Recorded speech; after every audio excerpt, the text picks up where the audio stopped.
All right. Seems like we are open and ready for business, huh? You know it. Well, all the BDSM people, welcome to the next episode of the podcast. I am Professor Porkloin, and I'm here with my co-host. The Meat Viking. And we are continuing the journey here, and we are back down south. So we are doing Mississippi. Mm-hmm. Um, Mississippi seems like a pretty cool state, although I always love the joke. The joke about Mississippi is everywhere else in the United States as well. At least we're not Mississippi, right? Yep. Because they're like last place in everything. Yeah. Yeah. So I just laugh. You're not But wrong about that. I know I'm not wrong, and that's the funny part to it. So, but hopefully we'll have some pretty cool things for you. Now, have you ever been to Mississippi? Can't say I have. No, none of those travels while you were down south. Never. I think like we've been through it, traveling through other states, but never like stayed in Mississippi. Yeah. Well, you're not missing a whole lot, but there are casinos there, so that's always a plus. Yeah. So what are you drinking today? I am not drinking anything but water today. Oh yeah, did you go a little hard this weekend? No. I just a long work weekend. I'm just exhausted. Uh, And if I have a feeling where if I were to even like drink a beer, I would literally just fall asleep mid podcast. It'd be like one of those, oh, this tastes nice. And then you get like halfway through a beer and like you're watching something on Netflix. The next thing you know, you shut your eyes and teleport to morning. Yeah, it'd be like that. that reminds me of my roommate in college. He was doing some crazy stuff, and he basically was watching whatever it was on TV, and then picked up his beer, and then as he put it up to his mouth, he passed out and he spilled it all over himself, but he didn't get anything on the couch, which is really funny. He woke up and then came into my room, was like, dude, I just freaking spilled my whole beer all over me, and thankfully I didn't get on the couch, but I literally passed out mid beer. I was like, damn, dude. Yeah. Yep. Well, I went to the liquor store and I saw some of that woodchuck again, but this time I got this pear secco woodchuck. So it's kind of um like a sparkling cider essentially. Nice. And it's got some pear to it. It tastes pretty good. So if you can find it, I totally recommend picking it up. It's like But the cider boy cider that I like. They've got a pineapple one that's super hard to find, but whenever I see it, I always pick it up. is it the Austin East Ciders or And it's cider boys. Cider Boys? Okay. Yeah. Because I've had a pineapple one, and I think they have it from Austin East Ciders, and that one's pretty good too. Yeah. But So we need to put our blue suede shoes on real quick yeah, and stop hollering like we're a bunch of hound dogs here because we need to discuss our safe word. For those of you who people have an haven't caught idea. those references, Mississippi is the birthplace of Elvis. And so Elvis is going to be our safe word today. Yeehaw! Yep. So shake your hips and do some dips. Let's get in this son of a bitch. Oh man, I got the first thing that I want to talk about because I think Mississippi, this is weird as shit. Yep. I Um, already know what one it is. so I mean, I'm cool with pickles. I'm cool with Kool-Aid, but I am not cool with mixing both of those things together to get Kool-Aid pickles, Yep. or what's sometimes called as a koolickle, Yep. No which thanks, I bro. think is Mississippi. I can't believe you created this. Apparently, there was a long time ago, some dude had some of those big ass jumbo dills that you get in the package, Mm-hmm. and some people were sprinkling some freaking Kool-Aid in it just to get some extra zing. And then this guy started noticing that, and he said, "Fuck it, let's see if I can just mix this all together." And now you basically have a dill pickle that has, either the Kool-Aid, the fruit punch, or the lime, which God, why would you even try that stuff? I don't know, man. I don't know. We've talked about dill pickle already, or we talked about pickles in a previous episode. Mm-hmm. You know what? And they have all the cool flavors, and that's great. And you know what? Kool-Aid, man, freaking all right, busting through the door, busting through the wall, whatever it is, Mm-hmm. awesome flavors. But like, why? Why would you put those two together? This might be something that you're like 13 beers deep with your buddies, and like you try it, and it's not bad, but like I'd have to be 13 beers deep to willingly try this. Yeah, I'd probably have to be the same, man, because that just it doesn't make sense to me at this point. No, I usually I can pick up what you're putting down, and I'm like, dude, why are you handing me this? You know, like this feels weird to me, because like I want to know, because you look at a pickle jar, right? Yeah. So like, do you take like grape Kool-Aid and like while you're putting it in there, do you just stir that around and you get like purple pickles? I mean, yeah, if you put the grape Kool-Aid in. Yeah. So, but why? That's to me like this is almost like you, you've been to college, you've had ramen noodles before. Well, I think everyone has Yeah. at So least like one point in their life. yeah. So imagine you know the ramen comes with the little seasoning packets, right? Yeah. Imagine like just taking a Kool-Aid seasoning packet and throwing it in the ramen noodles. Like like I'm curious, but I'm not curious enough to try it sober. Yeah, because then you know what someone would do is they take it one step further and actually, because you're supposed to heat up that Kool-Aid stuff anyway, Mm-hmm. you might make it to like Jello and just so Yep. I could put it in the fridge and just let it solidify for a little bit. That's even worse. Yep. Yeah. Well, Mississippi, you guys are fucking nuts with Yeah. this coolickle that you have invented, and I feel like I have to say that this is probably not the best decision for you. Mm-hmm. And we're gonna segue here into why I think the Calico was invented. Okay. Mississippi's got a drink that's named after it, okay? It's known as the Mississippi Punch. Um, it's kind of hard to like get the exact whereabouts where it is. It's roughly guessed around 120 years old. Um, Professor in quotes was this guy's name, Jerry Thomas, the greatest bartender in American history, as pulp journalist Herbert Asbury called him. Came out in 1862, but it's speculated the drink that might be older than that, considering the origin of all the ingredients.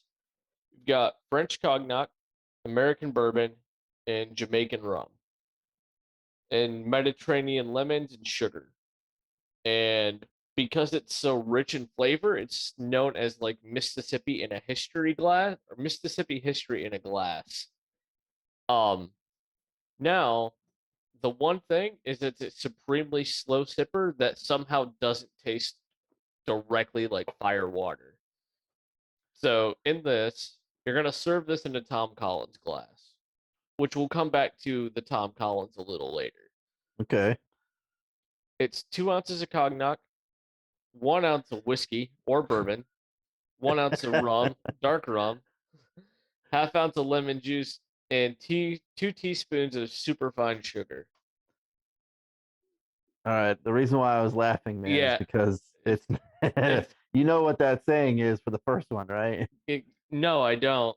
It's not cognac. It's the old cognac, man. Cognac, yeah.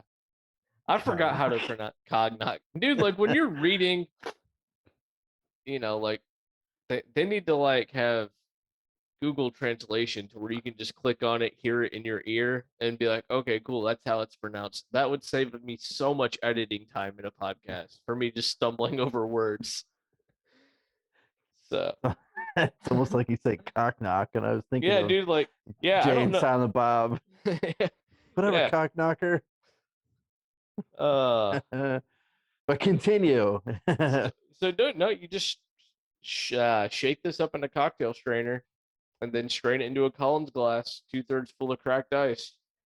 Garnish with fruit and raspberries if they're in season. So, and that's it. Like it's yeah. I, I I've made drinks similar to this without cognac, and I mean it's gonna punch you on your ass. Well, yeah, I mean, it's got all that booze in it. Yeah, you got 4 ounces of booze and a half ounce of lemon juice, so you got to take your time with something like this. But the reason I said that the Tom Collins was going to be important is upon doing some research back in 2018, according to a bartender's article, Mississippi's drink of choice was the Tom Collins. So, which we've, I believe, talked about before. We have talked about the Tom Collins before. Yeah, but just for people to kind of remember, super simple drink. You've got 2 ounces of dry gin, 1 ounce of lemon juice, freshly squeezed, half an ounce of simple syrup, club soda to the top. You garnish with a lemon wheel and a maraschino cherry. Super refreshing drink, especially in like the spring and summertime. Yeah, see, I don't mind the Tom Collins. I actually just like a rather gin and tonic for a summer drink. It's That's refreshing. yeah. But I mean having the lemon juice definitely adds to it a little bit, and same with the simple syrup. So I can see how that could be refreshing as well. Mm-hmm. I agree. So, but yeah, we have talked about a Tom Collins before, so if you want to learn more about that, I think we go back to probably like episode 10, something along those lines. Yeah, probably. Like something drinks. I don't know, dude. That was a year ago. I was a different person then. Yeah, people are going to look back at some of our stuff and go, what the hell? Oh And then look yeah. at it now and go, hey, it's not What so the bad. hell? You went the other way with that than I went. Uh True. Well, so I can segue into another drink that is was made in Biloxi, Mississippi, and it's everyone's favorite soda, the Barks. uh-huh. So it is root beer, and Edward Bark created it over 100 years ago, and was in a beach town in Mississippi, and it was right around Prohibition time is when his root beer thing started kicking off because you're not allowed to have alcohol. So Barks kind of has has done a lot of good stuff because it has that sharp taste, and that's where the whole entire thing is. Barks has bite. Mm-hmm. Um, so I like Barks. I think Barks is a good root beer. Oh yeah. Um, I've had A&W a few times as well in my life, and I do enjoy A&W. And what was really funny about this is that how there's always the big thing between like Pepsi and Coke and Dr. Pepper, and they're fighting back and forth. Mm-hmm. Well, when you look at the root beer, I mean, you have Barks, you have A&W, and I don't think I've ever seen any fighting between the two. They're just both like, "Hey, we're root beer. We're both pretty good. Yep. Have fun." Yeah. I think the other one I've seen too is Mug Root Beer, or is that A&W's brand? I forget. A&W, yeah, it's Okay. mug. Yeah. So yeah, dude, you don't need to have slam campaigns when you've got a baller ass product like root beer. That's just facts, you know? Yeah, So actually, I think mug is different. Mug is different. oh, But either way, I mean, it's made from Pepsi, gotcha. but still, like, you don't see people talking shit about mug in between A&W and uh, Barks. So Mm-hmm. I don't know. I would definitely say that that whole entire thing of root beer, that whole sector is good because I mean there's tons of other root beers as well, like Jones's root beer and whatnot. So, um, but Barks definitely has bite. And I remember those old school commercials that they would have where it's like Barks has bite, and you'd see the dog like chomping. Yeah, You remember that? I mean, I do. this was probably like mid '90s, somewhere around there, Hmm. and they were getting bigger by that time or a bigger part of the market, and they had that Barky, the dog, and it was basically like the can of Barks is on top of the dog's head. So it's like Barks has bite. Dar. Barks has bite. So, but yeah, Barks is from Mississippi, which I didn't even know. Hmm. I actually didn't know that either. But you know what? That is a little interesting. So, do you want to travel to Dessert Land? Yeah. What kind of desserts we got? I I think we'd be remiss in doing a Mississippi episode without talking about the Mississippi mud pie. Yes. So, for those of you who don't know, Mississippi mud pies come in all shapes, sizes. No two are exactly alike. They can have one layer or five and can include things such as ice cream, meringue, a flourless cake, nuts, fudge sauce, and even brownie.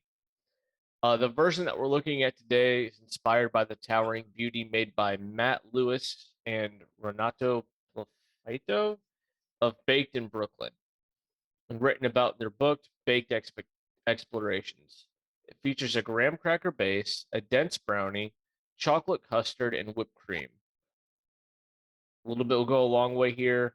Um, and honestly, they give a pro tip for serving this to ensure a clean release. Give the undersides of the cake pan a 10-second blast with a hair dryer.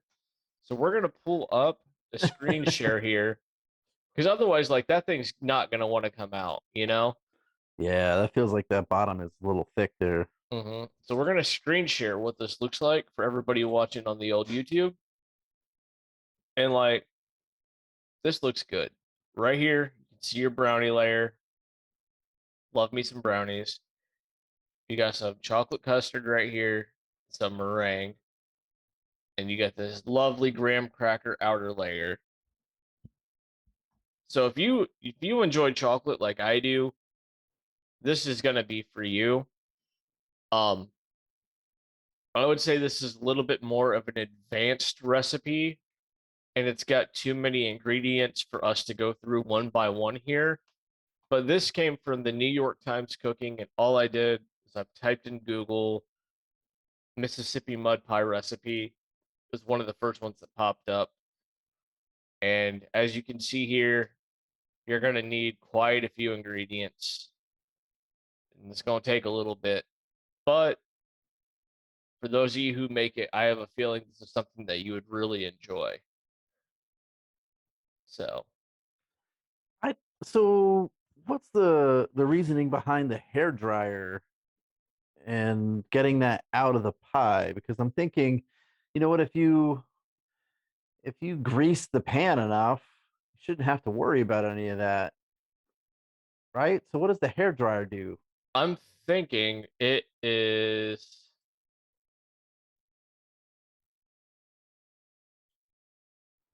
maybe has something to do with overcooking the crust and maybe sticking it to the bottom. I'm not entirely sure. Because if you've got to cook the brownie in the graham cracker crust and it's already like layered in there, you might have like some sort of temperature fluctuation. Looking through here, I can't really see. See, I have baked a bunch of stuff recently, and they always tell you to grease the pan or flour the pan so that it has, so that you can get it out, or letting it cool sometimes will allow it to just fall right out. So I guess The Oh, blow dryer might like heat up the pan enough for you to yeah, knock it out. yeah. It just it's this is more of a serving tip. So after it's already been chilled and stuff, so it probably just heats it up enough to where the metal of the pie pan will release a tad because of expansion Yeah, and help you not mess up your cake. I don't know. That's not a tip I've ever seen before. neither have I. Then again, I have no use to have a hair dryer in my kitchen. So, I don't even have any hair on my head, so it doesn't even matter for me. right. I mean, like, either way, this is a lovely looking pie. I would love this pie. I don't know why I don't have this pie right now. I don't know why you don't have this pie right now, man, but you got something to do after the podcast then. Dude, there is snow and ice on the road, and I will not be driving if I do not have to drive. Yeah, you guys on a level 3 yet? Not yet, but it's a level, it's the first snow of Ohio, and nobody knows how the fuck to drive anymore. Yeah, So, which is funny because you'd figure people get used to that, yeah, but nope, dude, every year. It never fails. It's like when people drive in the rain in Texas. same thing. Yep. You're like, dude, slow down a little bit, please. And then you see him like 5 miles up the road on the side of the road, Yep. and you're And you're like, like, dumbass. yep. It's like, dude, your car is not a jet ski. Chill the fuck out. Yeah. Well, the next time you go to the grocery store, man, pick yourself up all them ingredients so you can make yourself some pie. But I've actually been in like a pie mood lately, so I might have to do that. there you go. Might have to do that. So, Well, there's another one that's a dessert that I think has got to be mentioned too. And it really does come with a story, I guess. And you can kind of get an idea of it. So it's called Katrina Pieces. And, there was this place um, in Ocean Springs, which is closer to the border there. And obviously, when Hurricane Katrina came through, it basically devastated everything. So this donut shop was trying to say, hey, what are some of the things that we can do? Because we have a lot of supplies that are a little scarce and we can't make a whole bunch of our donuts at this time. So how can we like get it ready? So they wound up finding some cinnamon infused dough and they wound up just putting it into the fryer. And apparently it was in a not your normal circular shape. So what they did is they just tossed the scripts, and that's whatever it puffed up is whatever the shape it took. So they now have ones that are glazed, or they have ones that are frosted with chocolate. And I guess the people love the fact that it wasn't just a circular donut, and that it just, hey, whatever shape you get is what you get. hmm. So I think that's a pretty cool idea and a pretty different way of selling donuts. And shit, I love cinnamon stuff, so cinnamon infused dough just sounds great. Oh yeah. And geez, I would probably do a glazed donut or a glazed Katrina piece versus the chocolate because I do like chocolate and cinnamon together, but I kind of feel like that might be a little overkill when you're looking at, a cinnamon roll. Yeah, the glaze looks great, the cream cheese frosting, whatnot, but I've never really had one that had chocolate on top. Mm-hmm. Like I said, I think it might be a little too heavy to have, but dude, I think that's a pretty cool story to say, hey, how do we get out of this bad disaster to continue to sell our product?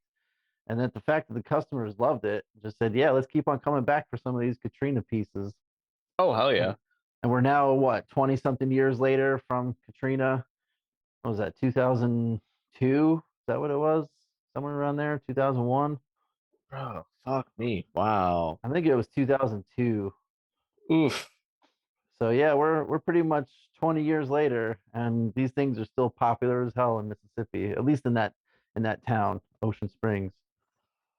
You just made my fucking mind melt. Yeah, well, it doesn't get any better, man. Nah, nah, it sure don't. Oof. So yeah, that's another dessert style thing that I think is great. Well, you know what? We're gonna segue here because coming back from a hurricane like that, you're gonna need a good comeback, right? Yeah, All right. Mississippi has their own thing called comeback sauce.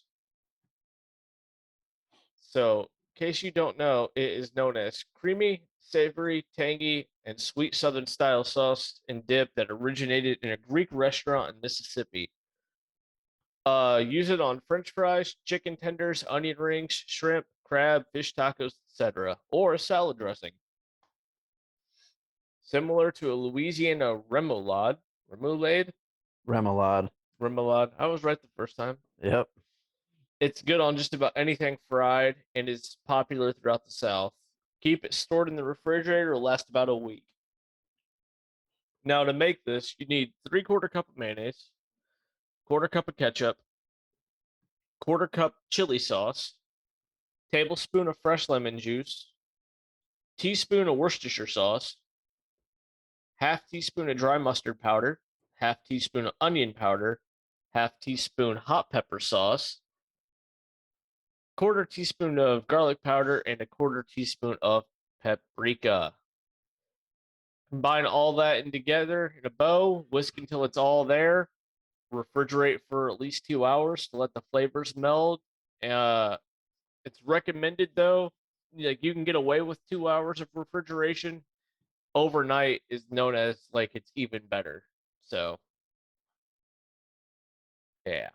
So it's like a cross between a Thousand Island dressing and that remoulade. And I mean, Thousand Island gets put on a lot of things. I would Mhm. probably eat the hell out of this with like some fried green tomatoes.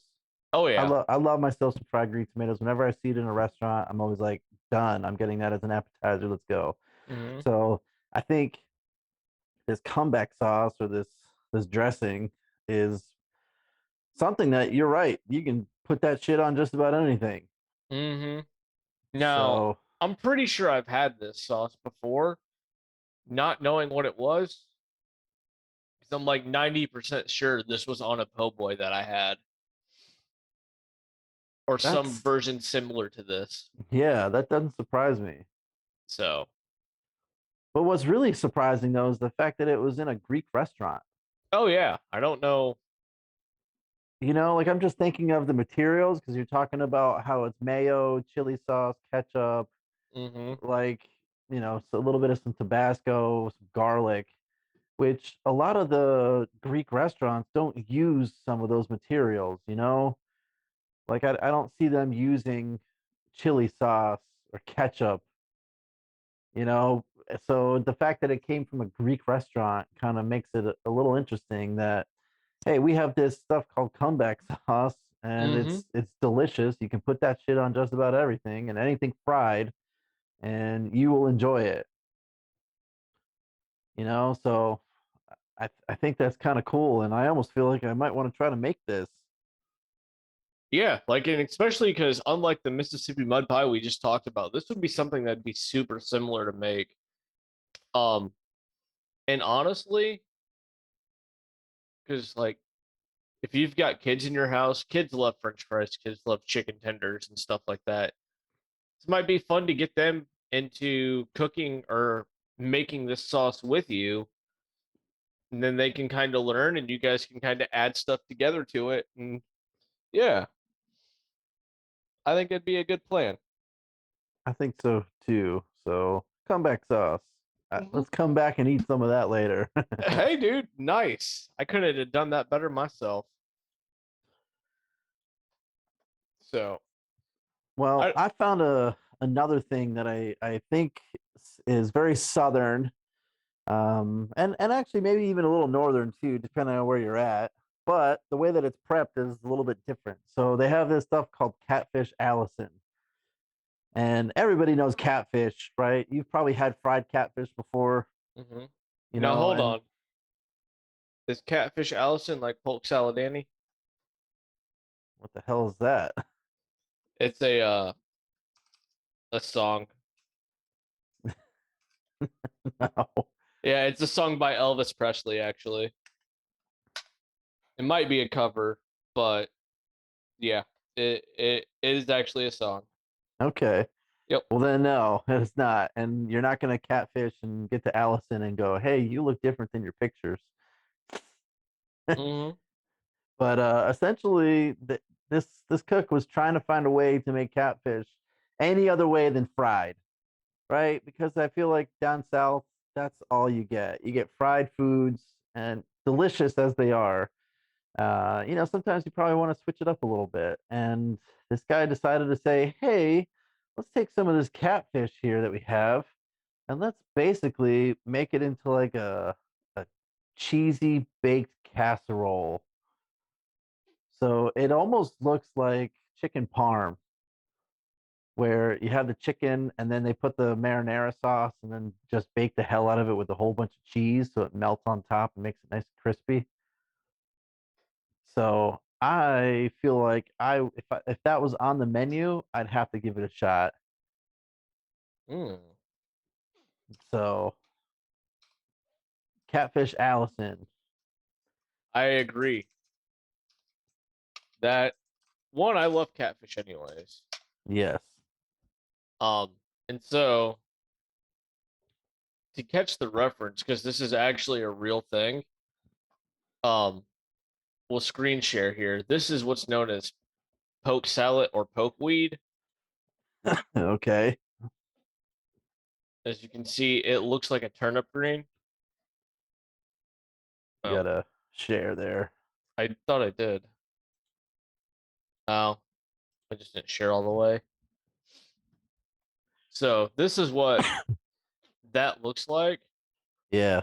And in the reference of the song, it is kind of describing this poor Southern girl known as like Polk Salad Annie because that's what she can generally only afford for dinner.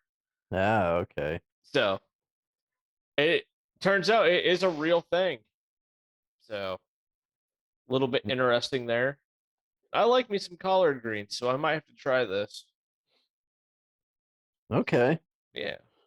Get But yourself some collard greens. You gonna make some of this catfish with it, or are you gonna do that with something else? dude, I'll make anything with catfish. Dude, Well, you give it can a do try. you can do catfish and mucktuck and I'll be like, yeah, let's do this. Oh God. I'd be ready to have a puke bucket next to you too. Oh yeah. Oh yeah. That's gross. So let's I got one thing to finish out here. And I don't know if you have anything else.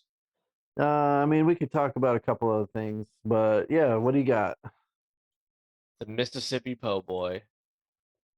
And for Okay, the so we've talked about po' boys before. we have So what's the difference that we have here with the Mississippi po' boy versus just your regular po' boy? okay, so now Louisiana invented the po' boy, right? Mississippi deep fried it. That's kind of the thing. So like you would have had your peeled shrimp and all your stuff on your po' boy. Mississippi would have just tossed that in some oil, thrown it in the fryer for a little bit, and served it to you to make it taste a little bit better. It's just how it is. Okay. However, in Googling the Mississippi Po' Boy, this absolute unit showed up. And just to be aware, they've done this with what appears to be a brisket. I haven't really gone in too far. They didn't deep fry it, but it looks too good not to talk about. So, with that, I'm going to screen share the Mississippi Po' Boy. Oh, Malcolm's barbecue. See? Yeah. I've seen that dude a few times in my travels. Yep. So is this worthy of the Po' Boy title? I feel that it is. Okay. So it looks like you're gonna season your meat. this case, he went with brisket rub and some brisket here. It looks like get it all nice and seasoned. Okay, no, for those of you who don't know what seasoning is, this is what seasoned food should look like. Okay, look, and he got both sides of this. So now it looks like he's gonna put this on a grate to roast it. It's gonna take about 2 hours. Instead of using a crock pot, he uses a slow cooker, and you mix some ranch dressing, some au jus gravy, and some butter, and you get all of that nice and pretty. Look at how pretty that is, okay? And then you start shredding it, and you put it on a 12-inch hoagie roll split lengthwise with some white American cheese on the bottom. And that just, like, my mouth is watering looking at this sandwich, okay? And here's like a simple recipe. You're going to need 2 to 3 pounds of beef chuck roast, 2 tablespoons of Killer Hogs Texas brisket rub, stick of salted butter, packet of beef au jus mix, packet of ranch dressing mix, 6 to 8 whole peppercorns or pepperoni peppers, 12-inch of sub rolls, 6 inches of white American cheese, and the sliced peppers for garnish. Here, there's going to go into more in-depth instructions to do this by yourself. But yeah, like you're going to need a smoker for this one. But for those of you who have a smoker, I would definitely give this a shot. Yeah, So, that looks good. See, I've also seen other things with po' boys about a crab meat po' boy yep. that apparently was the hey, we have some people from New Orleans coming across the Mississippi border, and obviously the po' boy was made in Louisiana, and it's like, hey, we have this stuff, and let's see how we can make this on our own. So they essentially toasted and pressed the bread on the grill. Mm. So they had a fried crab patty, and they melted the cheese, and then there you go. There's your crab meat po' boy. Mm. So I think that also sounds very delicious too. Oh yeah. I So mean, it's so hard to go wrong with a po' boy. It really is. Like it's just such a good savory sandwich, you know? yeah, it is. So, And it's funny when you get down south is when you start getting some more of those flavors, because I never had a po' boy until I came down. Uh, where was I? Was I in San Antonio the first time, or I think I might have been in San Antonio, mm, and I was like, oh man, what's a po' boy? And I came down and I was like, oh, it's a nice little sandwich. Yeah, we're getting this.